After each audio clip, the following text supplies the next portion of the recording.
My name is Eleanor Whitfield. I am 78 years old, and 3 months ago I found out my own grandchildren had been stealing from me, using my name, my signature, my trust, like I was already dead. I didn't cry when I found out. Not at first.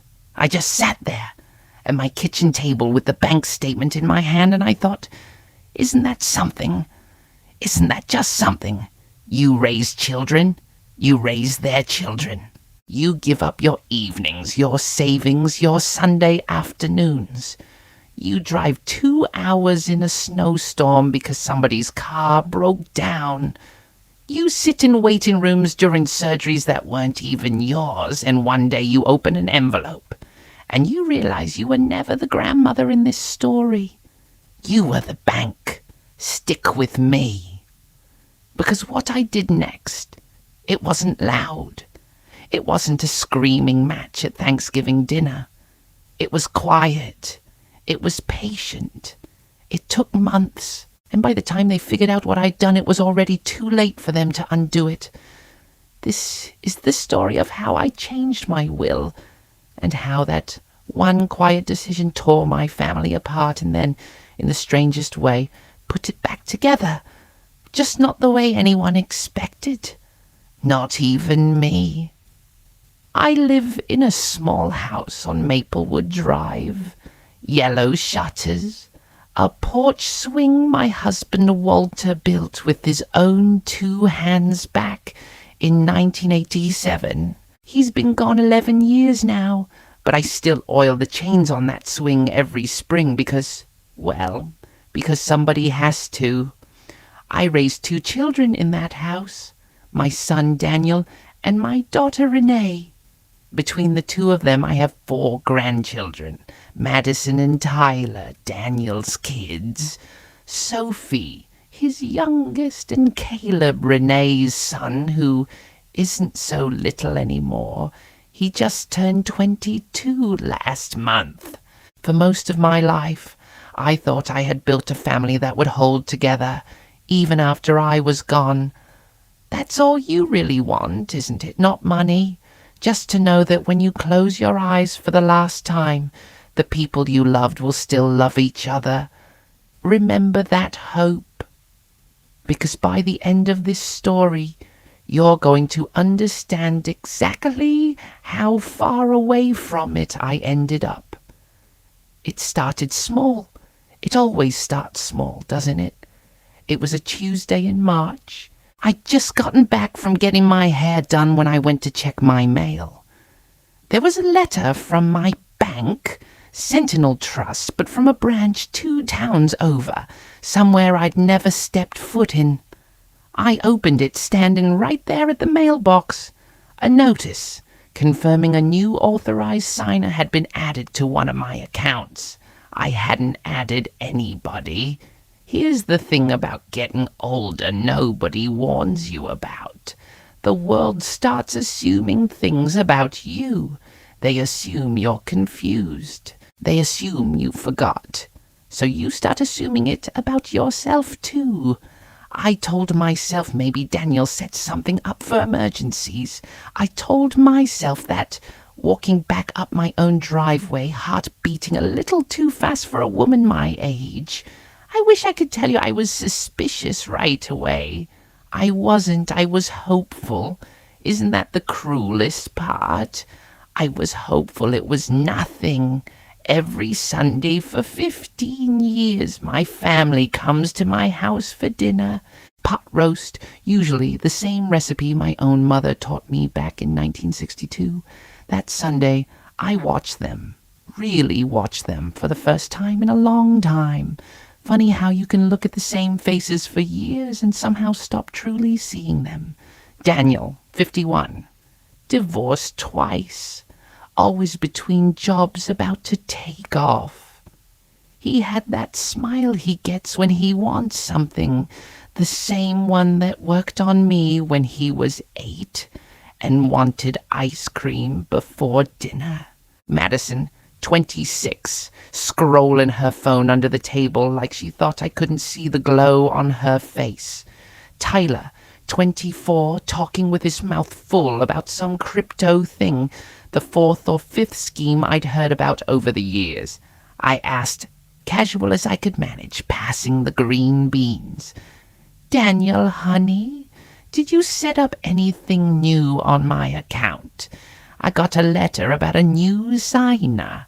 His fork stopped halfway to his mouth. Just for a second. Just long enough. Oh, that was me, he said. Added myself for emergencies. Should have told you sorry, Mom. I smiled. Oh, okay, that makes sense. But I have known that boy since before he could walk. I know every face he makes when he's lying. That was one of them. I didn't say anything else that night. But the next morning, I called the bank myself, not Daniel. Just me, reading glasses on, asking them to walk me through every transaction for 6 months. It took 40 minutes. $3,000 to a payment app going to Madison, another $2,000, an $8,000 transfer memo line reading, Tyler car repair per Grandma E. Per Grandma E. I never said that. Never wrote that. And at the bottom of the list, a $12,000 cash withdrawal the week after Walter's life insurance payout finally cleared. Money I'd been saving, untouched, for 11 years, gone. With my name on a signature I did not write. How long, I thought, sitting there with that woman still talking. How long has this been happening while I passed the potatoes and asked if anyone wanted seconds? I asked the bank for copies of everything with my name on it that I hadn't signed when the envelope came. I spread the papers out on my dining table like a hand of cards I never agreed to play. My signature has a little hook on the E. Walter used to tease me it looked like a treble clef, said I must have a little musician hiding in there somewhere, even though I can't carry a tune to save my life. I kept doing it, just for him, for over 50 years. The signature on these forms didn't have the hook close. So close most people would never notice. Whoever forged this got the shape right, the slant right, even the slight tremor that's crept into my handwriting these last few years. They didn't know about Walter. That's the moment something in me went very, very still. Not angry yet, just still, like the air before a storm decides which way to break. Because this wasn't a panicked mistake, one desperate moment that snowballed. This was a system. Someone built this slowly, carefully over months. Well enough that I almost didn't catch it. Well enough to survive my casual glances at my own statements. Well enough, almost to survive me entirely. 2 weeks before that letter, Tyler showed up in a brand new cherry red truck, grinning in my driveway. Lucky timing, he said, when I asked if he got a good deal. Lucky timing. Standing in a truck I now know I paid for while I told him how proud I was. That's the moment a smile stops being real and starts being a transaction. And you're too busy loving them to notice you're being charged for it. That night, I sat in Walter's old green armchair, the one nobody else is allowed to sit in, and I talked to him out loud. They think I'm stupid, Walter. They think because I'm old, I won't notice. He never raised his voice in 43 years of marriage, but I knew exactly what he'd say. Then show them, Ellie. Don't yell, don't cry, just show them. So I didn't plan a confrontation. I knew exactly how that would go. Denial, tears, Daniel calling me confused, Madison crying about a misunderstanding, Tyler disappearing for 3 weeks. Instead, the next morning I called a lawyer. Not the family lawyer who golfs with Daniel every Saturday. Someone new. Someone with no connection to my family at all. Her name was Margaret Cho. When I told her everything, she set down her pen and said, "Mrs. Whitfield, you are not powerless here. You might be the most powerful person in this entire situation. They don't know that yet. Let's keep it that way." For the first time in weeks, I smiled for real. They had no idea what was coming. Margaret's office sat above a dry cleaner. No flashy suits, just real paper files, and a woman who'd already heard every excuse in the world and wasn't interested in any of them. "Before we do anything," she told me, "we need to know how deep this goes. Not just the accounts you know about. Everything." Over 3 weeks, we pulled records from every account I had, including the emergency brokerage account Walter had set up before he died, the one I barely touched because spending it felt like spending the last gift my husband ever gave me. Madison wasn't just an authorized signer. She'd been added to a power of attorney document filed 8 months earlier. A document I never signed, never read, never heard about until Margaret pulled it from county records. "Do you recognize this notary stamp?" she asked, sliding the paper across her desk. I looked at the name. Harold Benner. I'd never heard of him in my life. "That's what I thought," Margaret said, "because there's no record of a Harold Benner registered as a notary anywhere in this state." I sat there and felt the floor tilt a little under my chair. Someone hadn't just forged my signature. They'd invented an entire person to make the forgery look official. Some stubborn part of me kept hoping it was just Madison and Tyler, kids who got in over their heads and made a series of bad choices that snowballed. I did not want to believe my own son was part of it. Not Daniel. Anyone but Daniel. Power of attorney fraud like this, Margaret said carefully, isn't something a 26-year-old typically thinks up on her own. Someone has to understand how banks flag suspicious activity. Someone has to know which forms matter. I finished the thought myself, sitting right there in her office. Daniel spent 6 years in finance before he got laid off. She didn't have to say anything else. Protecting the wrong person, she told me, costs you everything you have left. That sentence sat with me for days, because that's exactly what I'd been doing my whole life. Protecting Daniel from his own bad decisions since he was 19 years old and wrecked his first car. Maybe it was finally time to stop. The next Sunday, I dropped a comment, casual as I could manage. "I've been thinking about updating my will. Might see a lawyer next week." I watched the table the way you watch a pot about to boil over. Madison's fork froze for half a second.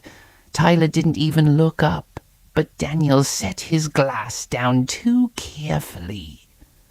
"You don't need to do that, Mom. It's already handled." Already handled? Not the way I'd set it up, the way it should be, according to him. That night, after everyone left, I sat alone and cried. Not over money anymore, but because somewhere along the way, my son had stopped protecting me and started managing me. Like I was already gone, and they were just waiting for the paperwork to catch up. Not every grandchild in this story is a villain. I need you to know that, because without this one, I'm not sure how much longer I'd have stayed blind to all of it.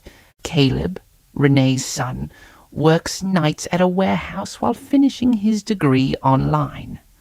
Quiet. Always has been, even as a baby, the kind who watched everything with big serious eyes instead of crying for attention. About a week after that dinner, he showed up at my door still in his work uniform, looking like he hadn't slept in days. We sat on the porch swing. He didn't say anything for almost a full minute, just picked at a loose thread on his sleeve while the crickets started up. "I heard Tyler and Madison talking," he finally said, his voice low, careful. "At Mom's birthday. They didn't think I was listening. I was just in the next room." My whole body went still, the way it does right before you fall. Tyler said, "She's not even going to notice she's old. She trusts everybody." Madison said, "Just don't take too much at once." Dad said, "Small amounts don't trigger anything with the bank." Dad said. I sat there, the chains creaking the same way they'd creaked for almost 40 years, and something broke open in my chest that never fully closed back up. Not completely, not even now. "Grandma," he said, his voice cracking, eyes wet in the porch light. I didn't want to believe it either. I kept telling myself maybe I heard it wrong. But I could not tell you, even if everyone hates me now. I took his hand, the one grandchild who'd never asked me for a single dollar in his life. "You did the right thing, you hear me? The right thing and the hardest thing, and those are very often the exact same thing." I brought Caleb's account to Margaret. She asked me a hard question. "What do you actually want? Punishment, restitution, for it to simply stop? These don't always lead to the same plan." I thought about it a long time. I want them to understand that loving someone doesn't mean they get to take from you forever without a price. I buried my husband. I have earned the right to decide what happens to what's mine. Margaret nodded. "Then I know exactly what we need to do." We froze every account Madison had access to quietly, no warning. We filed a dispute on the fraudulent power of attorney with the county, and we began drafting an entirely new will from scratch. "Are you doing this from anger?" Margaret asked. "Anger makes people sloppy." "I'm doing this from clarity," I told her. "For the first time in months, I can see exactly who showed up for me and who showed up for what they thought they'd inherit." Margaret found something else, a small business loan application Daniel had filed 18 months earlier. Under anticipated assets, he'd written, "Inheritance from mother's estate, approximate value $340,000, expected within 2 to 3 years. 2 to 3 years. My son had sat down and estimated when I was going to die. Not if, when. I had loved that boy more than I've loved anything in this world. And somewhere in there, without me seeing it happen, he'd started doing math on my death. This alone doesn't prove he orchestrated the fraud," Margaret said carefully. "But paired with what Caleb overheard..." "I confirm something," I said quietly. "Doesn't it?" She didn't argue with me. There was one more discovery that nearly broke me in a different way than everything else combined. Going through that emergency brokerage account Walter set up, the one I'd left almost untouched for 11 years, Margaret found a single attempted transaction from 8 months earlier. Attempted, not completed, because the brokerage firm's stricter verification had flagged it. Someone had tried to liquidate $15,000 from the conservative bond fund Walter had picked specifically, he told me once. "So you'll never have to worry, Ellie, no matter what happens to me." The attempt had failed. The money was still there. But knowing someone had reached for that particular account, the one tied most closely to my husband's memory, his final act of care for me, sat differently in my chest than any of the others. I called Margaret in tears that night. They tried to take from Walter's account, too, the one thing he left specifically to protect me. Does this change anything about what we're planning? She asked gently. No, I said. If anything, it makes everything clearer. Nothing was sacred to them. Not even that. Then we keep moving forward exactly as planned, she said. And Mrs. Whitfield, I think your husband would be very proud of how you're handling all of this. I don't know why those words from a woman who never met him hit me as hard as they did. I cried for almost an hour after we hung up, missing him with an intensity I hadn't felt in years. About 2 weeks before everything came to a head, Sophie called me, voice wobbling. Grandma, is everything okay? Dad's been weird. Him and Madison keep stopping conversations when I walk in. My heart broke a little. Sophie wasn't part of this. Are you mad at us? Did we do something? I had to sit down. That 19-year-old girl asking if she'd done something wrong when she'd done nothing except exist quietly in the middle of her father's mess. You haven't done anything wrong, I told her. Not one single thing. You remember that. I should tell you about my daughter Renee, 3 states away, who I talk to every Sunday without exception.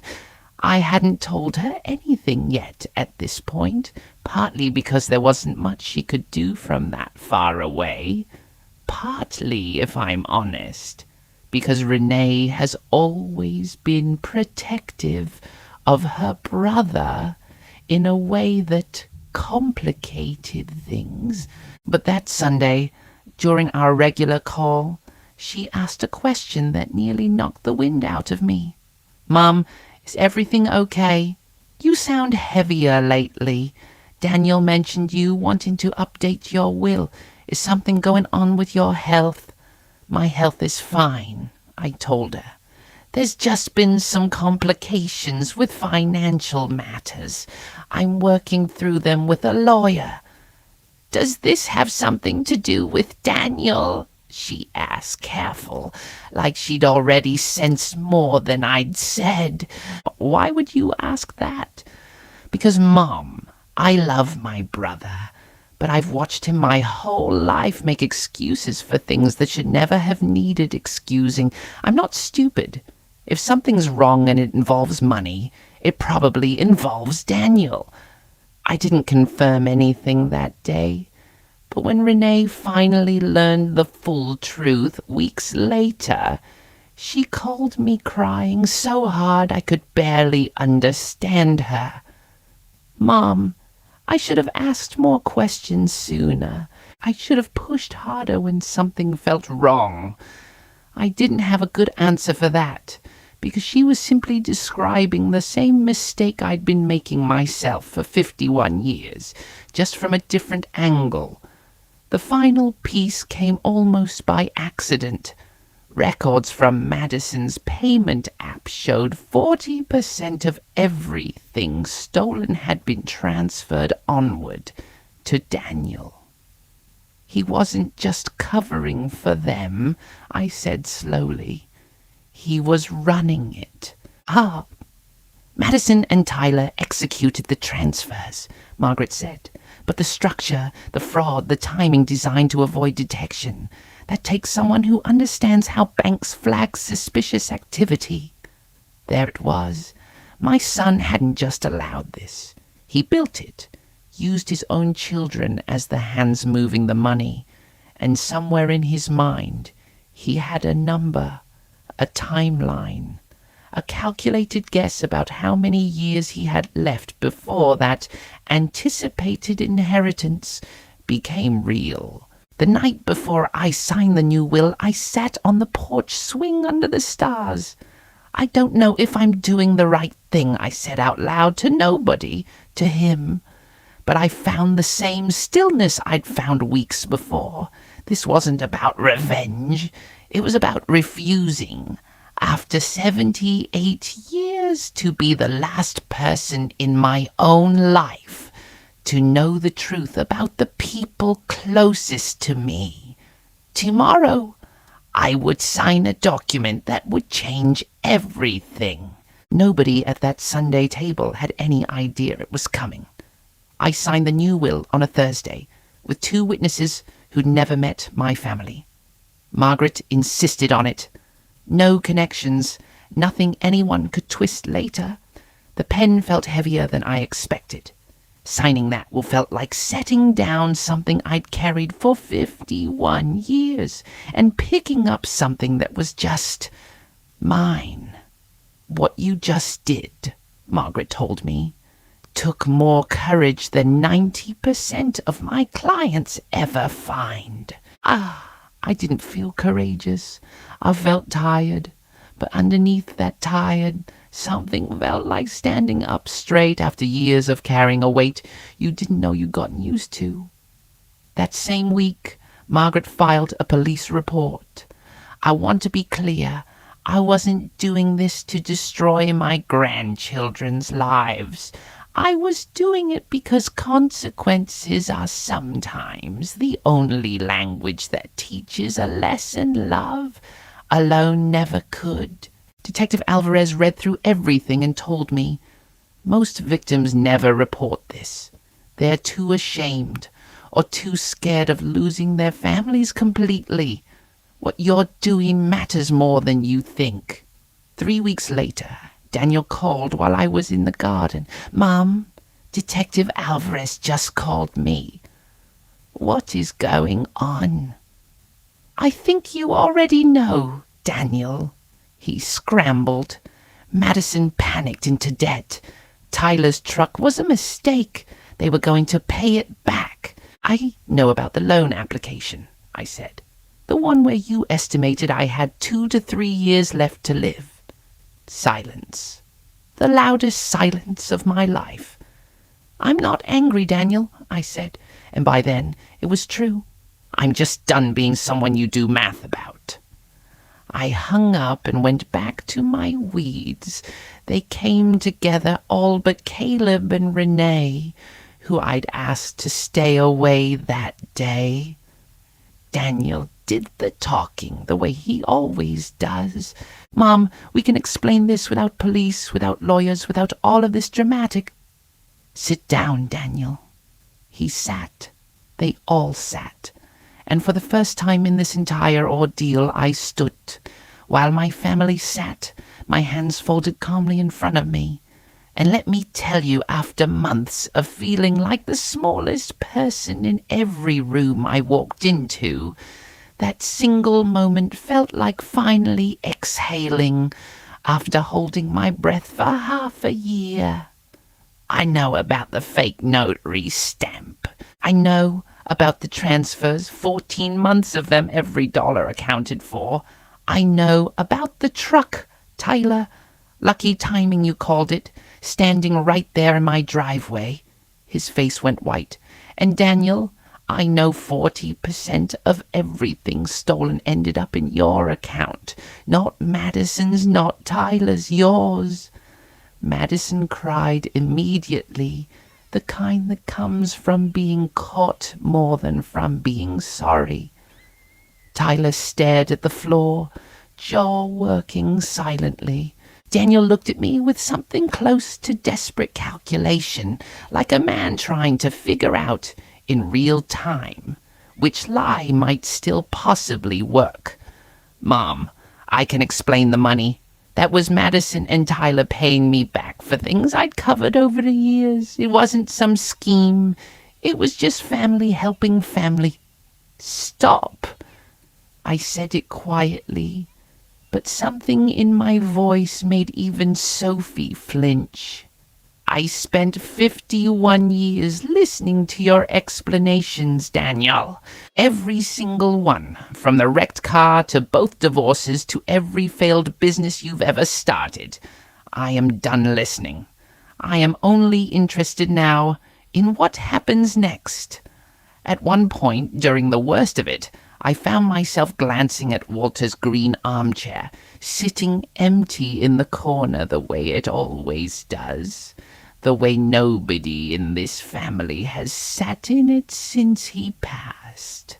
I thought about what he would have looked like, watching his own children and grandchildren reveal themselves so completely in the same room where he once taught Daniel to tie a necktie.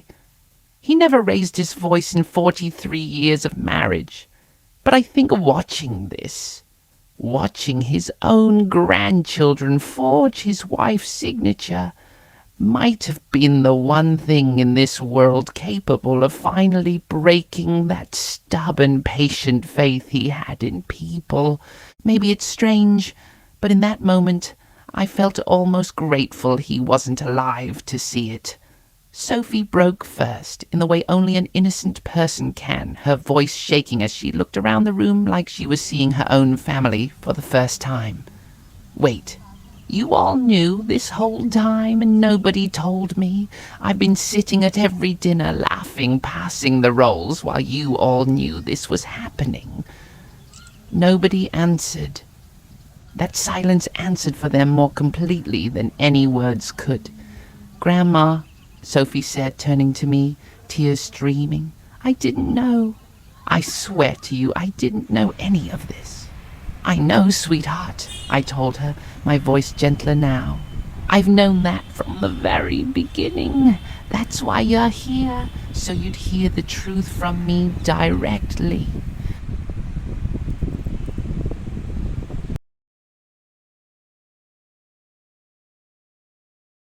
So, watching her face break apart, with the realization that her own father and siblings had been running a quiet theft operation against her grandmother for over a year while she trusted them completely, it didn't make me feel vindicated. It made me furious in a new way, because they hadn't just stolen from me. They'd stolen Sophie's innocence about her own family, too. I told them about the new will then. Madison snapped back through her tears, something harder showing underneath the performance of grief. "You can't do that. That money was always going to be ours eventually anyway. We were just getting it early." There it was, the truest sentence anyone said in that entire meeting. "Madison," I said, my voice steadier than I felt, "that money was never automatically anyone's. Not yours, not Tyler's, not even Daniel's, regardless of what he calculated on some loan application. It was mine. Every dollar, earned by me and your grandfather year by year, decades before you ever existed. The idea you were entitled to take it early, before I'd even decided what I wanted to do with it myself, tells me everything about what you'd have done once it actually was yours, with no one left around to disappoint." Daniel tried one last time, leaning forward, hands open in that pleading gesture I remembered from every other crisis of his adult life. "Mom, think about the family. Think about Christmas. You're going to blow this up over money?" I looked at my son for a long moment. 51 years of memories passed behind my eyes. His first steps, and both weddings, the night he called me crying after his second divorce and I drove 3 hours in the rain just to sit with him on his kitchen floor. "You didn't blow this up over money, Daniel. I'm not blowing anything up at all. You did this 18 months ago when you calculated how many years you thought I had left to live and wrote it down with your own hand. I'm just the one who finally noticed the smoke and followed it back to the fire you'd already started. 3 weeks later, after the investigation moved forward, after Daniel stopped calling on his lawyer's advice, we had what Margaret called the reading. No dramatic room, just copies of the will mailed to everyone named in it. To Madison and Tyler, nothing. They'd already received gifts during my lifetime, substantially exceeding any anticipated inheritance. They'd already taken their share and more. To Daniel, also nothing plus a clause documenting the fraud for the legal record. To Sophie, a trust for her education and a modest start in life, enough without making anyone resent her for it. And to Caleb, the house on Maplewood Drive, the yellow shutters, the porch swing, all of it. Not because it was the most valuable thing I owned, because that house was built on love that asked for nothing back, and Caleb was the only one who'd ever loved me that exact same way. When he found out, he stood on the porch staring at the swing. "Grandma, I can't accept this. This is too much." "You didn't earn this house, sweetheart. That's the whole point. Every single other person in this family did math on me. You're the only one who never did." He cried. I held his hand and let him. I'll tell you briefly what happened to the others because I know you're wondering, and because the ending matters every bit as much as the betrayal that started it. Madison and Tyler entered restitution agreements, paying back what they took in monthly payments that will take most of a decade to complete, garnishing meaningful portions of their income for years to come. No jail time. Detective Alvarez explained the cases like ours rarely result in prison unless the victim insists and pushes hard for full prosecution. I didn't insist. I wasn't interested in watching my grandchildren go to prison. I was interested in them finally understanding that actions carry weight. In a way, being forgiven by a tired old woman never quite teaches anyone. Daniel's situation was more complicated.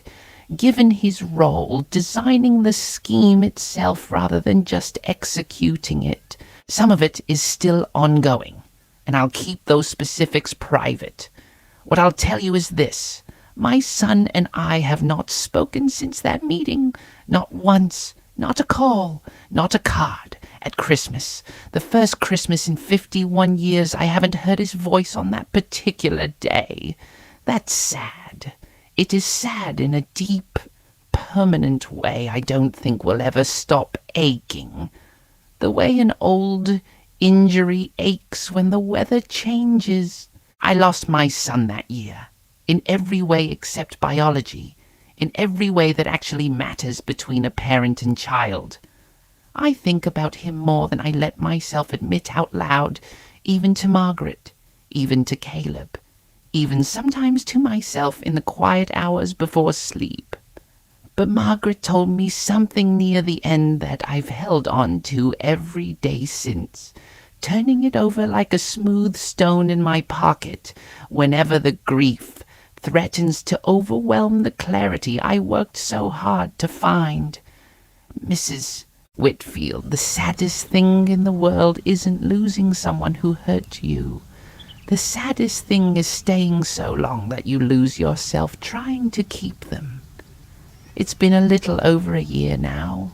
The house still has its yellow shutters, though Caleb's already talking about painting them blue.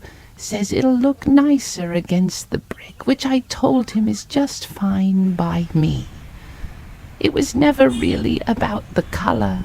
Sophie comes by on her own now, driving over in the little used car she bought herself, and we sit on the porch, and she tells me about school, the classes she loves, the ones she's struggling through.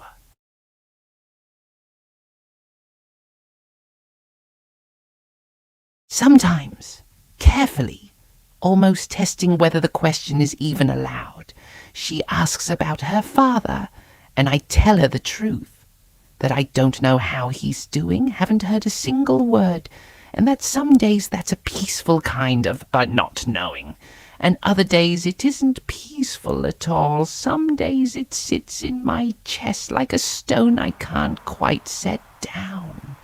Caleb moved in last spring. Says the place feels more like home than anywhere he's ever lived. I still oil the chains on this swing every spring. The same ritual I've kept for 11 years now, going on 12. Some habits you keep not because the person they were for is still here to enjoy them, but because caring for something quietly, even when nobody's watching, even when there's no one to appreciate it, is its own kind of answer to everyone who ever assumed you wouldn't notice, or wouldn't fight, or wouldn't matter enough to defend yourself. They thought I was just a sweet old woman who'd never figure it out, who'd go on trusting blindly right up until the day I finally passed. They thought love would make me blind forever. They were wrong. And that single mistake, underestimating exactly who they were dealing with, underestimating 78 years of quiet strength built up slowly across a long, difficult, ultimately rewarding life, cost them far more than any amount of money ever could. If something in your own life feels just a little too familiar right now, a family member a little too interested in your finances, asking pointed questions about your accounts and your plans, a signature that doesn't look quite right on something you only half remember signing, a feeling in your gut you've been talking yourself out of for months, telling yourself you're just being paranoid. I want you to trust that feeling the way I eventually trusted mine, months later than I should have. You are allowed to protect yourself, even from people who share your blood, your last name, your Sunday dinner table for 15 years. Especially from them, because that's exactly the kind of betrayal nobody ever warns you to watch for, the one form of theft that comes wrapped in birthday hugs and the words, "I love you, Grandma," said with what sounds every single time like complete sincerity. If this story stayed with you, made you think about your own family in a new way, maybe even made you want to go check a statement you haven't looked at closely in a while, consider subscribing for more stories like this one. Real situations, real consequences, real people finding their strength right when they need it most, often later than they should have, but never, as it turns out, too late. Because the truth is, it's never too late to rewrite your own story. Even at 78 years old, sitting alone at a kitchen table with a bank statement that changes everything you thought you understood about your own family, it is never, ever too late to stand up and decide you deserve better than being quietly, patiently waited out.